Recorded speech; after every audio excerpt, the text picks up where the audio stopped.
नमस्कार, मैं हूं आपके साथ मयंक। आज 12 तारीख है और मैं सीधा पॉइंट पे आना चाहता हूं। ईरान के विदेश मंत्री अब्बास अराक्ची साहब भारत के दौरे पे आ रहे हैं। किसी ने मुझसे पूछा कि इनके इस विजिट को आप कैसे देखते हैं, तो मैंने अपने थंब में लिख दिया है, ईरान का शेर भारत आ रहा है। और एक बात मैं और जोड़ना चाहूँगा, ईरान का शेर अमेरिका को हराकर भारत आ रहा है, ऐसा भी कुछ लोग कह रहे हैं।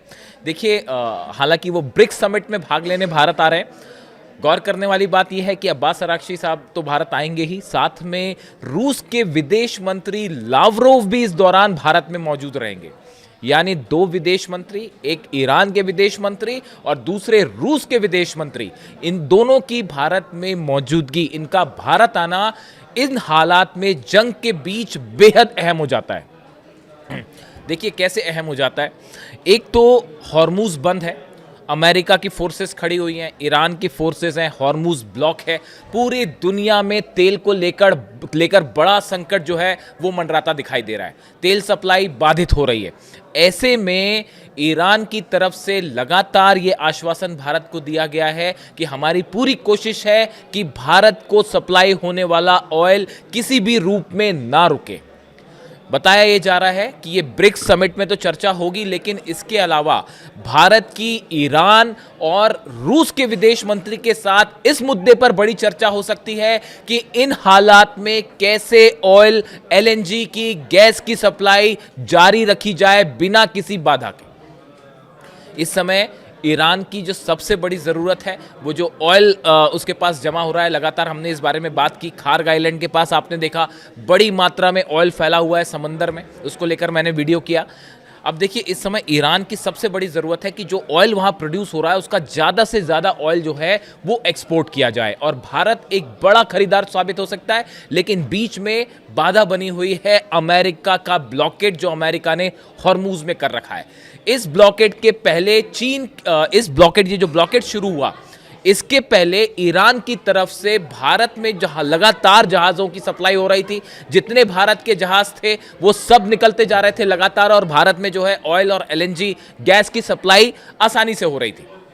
लेकिन अब इस ब्लॉकेट के बाद इस सप्लाई में बड़ी बाधा आई हुई है।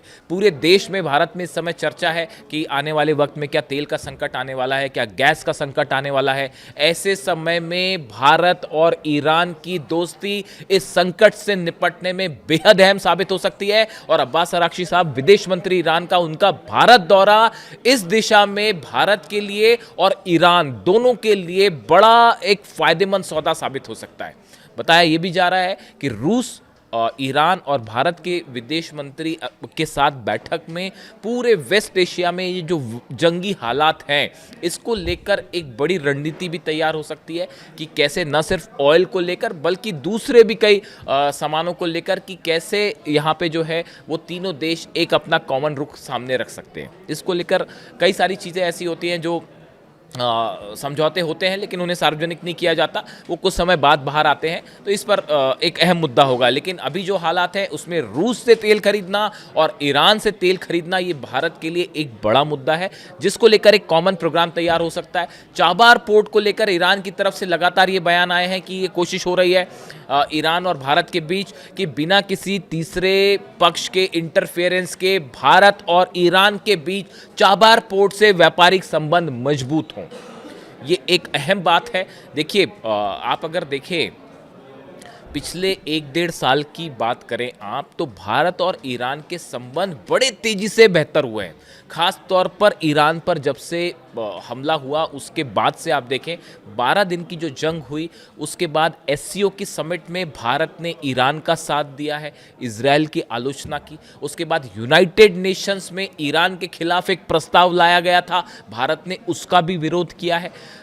ईरान के साथ भारत का ऑयल बिजनेस रुक गया था, लेकिन अब वो फिर से शुरू हुआ है और उम्मीद है कि ये ब्लॉकेड हटने के बाद ये और बेहतर होगा। तो इसको लेकर ये तमाम जो है समझौते हो सकते हैं। भारत और ईरान के बीच एक अच्छा अंडरस्टैंडिंग डेवलप हुई है पिछले कुछ महीनों के अंदर, और ऐसा कई एक्सपर्ट्स ये उम्मीद जता रहे हैं कि ये भारत और ईरान के बीच एक नई एरा का जो है संबंध तो बहुत पहले से रहे हैं, लेकिन अब ये एक नए स्थायित्व की तरफ आगे बढ़ रहे हैं, एक नई समझ के साथ एक दोस्ती की तरफ तेजी से कदम आगे बढ़े हैं।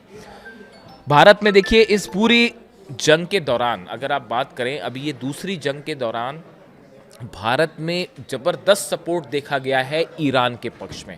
कई लोग मुझसे ये बात कहते हैं, कई कमेंट्स आते हैं मेरे वीडियो में कि भारत से जब वीडियो बन रहे थे, जब जंग शुरू हुई उस दौरान भारत में एक इस तरह का माहौल था कि बहुत सारे लोग जो हैं वो इजराइल के पक्ष में थे, या कई वीडियोस इस तरह के बनते थे जो इजराइल के फेवर में थे। लेकिन आपकी सीरीज़ सबसे पहली उन सीरीज़ में से है जिसने ईरान के सही पक्ष को सामने रखा, और आपके वीडियोस के चलते बड़े सारे लोगों ने ईरान पर वीडियो बनाने शुरू किए, और आज देखिए भारत की एक बड़ी संख्या जो है लोगों की, और मीडिया में भी जो है वो ईरान को ज़्यादा स्थान मिलना शुरू हो गया है, ऐसा कई लोग कहते हैं। मैं इस बारे में कुछ कहना नहीं चाहूँगा। मैंने हमेशा वही कोशिश की कि जो सही पक्ष होता है उसको बिना डर के बेबाकी के साथ सामने रखा जाए, मेरी हमेशा कोशिश यही होती है। तो देखिए, एक तो ये विजिट की बात हुई, अब्बास अराक्ची साहब और लावरोव दोनों की भारत आना जो है ये बेहद अहम होगा। दूसरी चीज़ देखिए, 2-3 बड़े डेवलपमेंट हैं। एक तो डोनाल्ड ट्रंप चीन जा रहे हैं, उस पर मैं अलग से विस्तार से बात करूंगा कि डोनाल्ड ट्रंप चीन जा रहे हैं तो उनकी उस विजिट का ईरान के साथ जंग पर क्या असर होगा। देखिए, बाय एंड लार्ज ये बात की जा रही है कि ट्रंप की ये कोशिश होगी चीन पर दबाव बनाने की कि किसी तरह से ईरान को यूरेनियम पर तैयार किया जाए या जंग रोकने के लिए तैयार किया जाए और कोई समझौते के लिए दबाव डाला जाए। हालांकि चीन इस पे कितना तैयार होगा और चीन की क्या भूमिका होगी वो आने वाले वक्त में पता चलेगी, लेकिन फिलहाल चीन की तरफ से इस तरह का कोई कमिटमेंट नहीं है। अब देखिए, इसके अलावा एक बड़ी खबर है कि अभी एक फिर से बैठक हुई व्हाइट हाउस में, बताया जा रहा है कि वॉर रूम में बैठक हुई। उस वॉर रूम में डोनाल्ड ट्रंप एक बार फिर चीख चुके हैं और फिर से उन्होंने अपना आपा खो दिया, और अपने जो जनरल्स थे उनके सामने ही वो चीख पड़े कि आखिर हम ईरान को क्यों नहीं झुका पा रहे हैं, हम हॉर्मूज में अब तक जो ब्लॉकेड है हम उसको क्यों नहीं फ्री करवा पाए। इसके अलावा उन्होंने कहा कि यूरेनियम अब तक हासिल क्यों नहीं हो पाया, हम यूरेनियम को लेकर कोई समझौता क्यों नहीं कर पा रहे हैं, ईरान के साथ कोई डील क्यों नहीं हो पा रही। इन 3-4 मुद्दों को लेकर डोनाल्ड ट्रंप ने अपना एक बार फिर आपा खो दिया, और वो जो है अपने जनरल्स पर, वहाँ जो उनके अधिकारी थे उन्हीं पर गुस्सा हो गए। ऐसा पहले भी एक बार हो चुका है, एक बार नहीं बल्कि कई बार हो चुका है। तो अब देखिए, ये हालात ये हैं कि हॉर्मूज ब्लॉक है, ईरान ने साफ कर दिया है यूरेनियम हम नहीं दे रहे, परमाणु प्रोग्राम पर कोई बात नहीं कर रहे, आपको जो करना है वो कर लीजिए, ये हमारा अधिकार है, हम जारी रखेंगे। ईरान की जनता ने साफ कर दिया है, अमेरिका के सामने से झुकने की ज़रूरत नहीं है। और अब जो ये बातचीत वाली बात पूरी तरह से फेल हो गई है, तो माना यह जा रहा है कि जैसे ही डोनाल्ड ट्रंप का चीन दौरा खत्म होगा, अगर इस दौरे में किसी तरह का कोई समझौता नहीं हो पाया ईरान को लेकर, तो ईरान पर स्ट्राइक होना तय है। सेंटकॉम की तरफ से, जो सेंटकॉम ऑपरेशन देखता है ईरान में, उसकी तरफ से बॉम्बर्स की तस्वीरें जारी की गई हैं, B-1 बॉम्बर्स की तस्वीरें जारी की गई हैं कि अगर आप नहीं मानेंगे तो हम B-1 बॉम्बर से हमला कर देंगे। अब ये बड़ी हैरान करने वाली बात है, आपने 40 दिन तक ईरान पर हमले किए, B-2 बॉम्बर से हमले किए, B-1 बॉम्बर से हमले किए, टॉम हॉक मिसाइल्स बरसा दी, F-35 जेट से हमले कर लिए, F-16 से हमले कर लिए, F-18 से हमले कर लिए, ना जाने कितने तो क्लस्टर बॉम्ब्स लगा दिए गए ईरान के ऊपर, कितने बड़े बड़े जो है 1-1 हज़ार 2-2 हज़ार किलो के बम गिरा दिए गए। ये सब करने के बाद भी क्या हो पाया? क्या कोई उद्देश्य अमेरिका का पूरा हो पाया? सत्ता परिवर्तन नहीं हो पाया, यूरेनियम हासिल नहीं हो पाया, न्यूक्लियर मुद्दे पर आप ईरान को नहीं झुका पाए, हॉर्मूज आप नहीं खुलवा पाए, जहाज आप नहीं निकलवा पा रहे हैं। तो ऐसे हालात में जो अमेरिका का मिशन था वो पूरी तरह फेल हो गया। ऐसे में सेंटकॉम का B-1 बॉम्बर की तस्वीर दिखा के ये कहना कि हम रेडी हैं, लॉक्ड है, इस बात का क्या मतलब निकाला जाए? ईरान भी तैयार है इसके लिए, ईरान की सेना ने भी ऐलान कर दिया है, ईरान में बड़ी जंग की तैयारी चल रही है। ईरान ये मान के चल रहा है कि बातचीत फेल है और अब फिर से हमला होना तय है। अब ये हमला अमेरिका करता है या इजराइल करता है, इसका इंतजार है। यूएई की तरफ से भी खबरें हैं इस तरह की, एक पुरानी खबर भी आई है कि अप्रैल में जो एक ऑयल रिफाइनरी पर हमला हुआ था ईरान में, वो यूएई ने किया था, लेकिन वो बड़ा मुद्दा नहीं है ईरान के लिए, उसको हैंडल करना कोई बड़ा मुद्दा नहीं है। अब इजराइल की तरफ से और अमेरिका की तरफ से अगर हमले होते हैं तो उसकी ज़बरदस्त तैयारी हो रखी है, चाहे वो हॉर्मूज हो, चाहे तेहरान हो, या ईरान के अलग अलग जो न्यूक्लियर स्टेशंस हैं जो कि पहले जिन पर हमला हुआ है, इन सब के आसपास डिफेंस सिस्टम्स लगे हुए हैं। ईरान ने अपनी reserve missiles, reserve launch pads जो है वो तैयार कर लिए हैं एक बार फिर, और ईरान की तरफ से स्टैंड साफ है।